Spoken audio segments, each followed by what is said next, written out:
ಕುಂಬಳಕಾಯಿ ಬಸ್ಸಾರು ಮಾಡಲು ಕುಂಬಳಕಾಯಿ ಜೊತೆ ಅವರೆ ಬೇಳೆ ಹಾಕಿ ಮಾಡಿದರೆ ಟೇಸ್ಟ್ ಚೆನ್ನಾಗಿರುತ್ತೆ.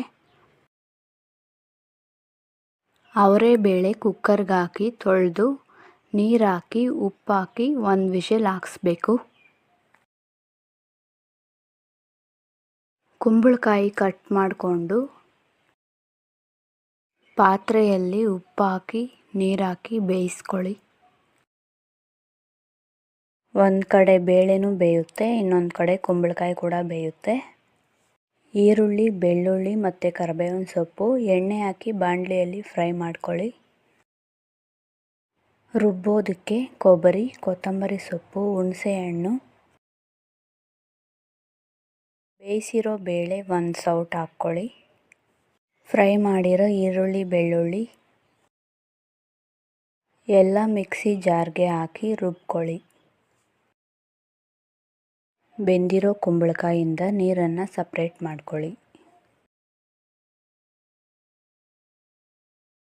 ರುಬ್ಬಿರೋ ಮಸಾಲೆನ ಅದೇ ಪಾತ್ರೆಗೆ ಹಾಕಿ ನೀರು ಹಾಕಿ ಅರ್ಧ ಸ್ಪೂನ್ ಖಾರದ ಪುಡಿ ಹಾಕಿ 1 ಸ್ಪೂನ್ ಸಾಂಬಾರು ಪುಡಿ ಹಾಕಿ ಸಾಂಬಾರು ಚೆನ್ನಾಗಿ ಕಾಯಿಸ್ಕೊಳ್ಳಿ.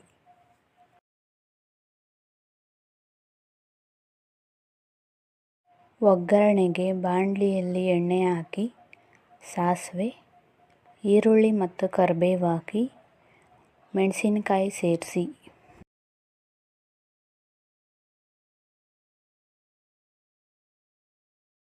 ಎಲ್ಲ ಚೆನ್ನಾಗಿ ಫ್ರೈ ಆದಮೇಲೆ ಸ್ವಲ್ಪ ಒಗ್ಗರಣೆನ ಸಾಂಬಾರಿಗೆ ಸೇರಿಸಿ. ಕುಂಬಳಕಾಯಿ ಮತ್ತು ಬೇಳೆನ ಒಗ್ಗರಣೆಗೆ ಸೇರಿಸಿ ಚೆನ್ನಾಗಿ ಫ್ರೈ ಮಾಡಿ. ಕುಂಬಳಕಾಯಿ ಪಲ್ಯ ರೆಡಿ ಆಯಿತು. ಸಾಂಬಾರು ಕೂಡ ಕಾದಿದೆ.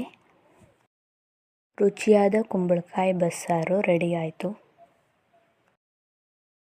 ಮುದ್ದೆ, ಅನ್ನ, ಚಪಾತಿ ಜೊತೆ ತಿನ್ಬೋದು.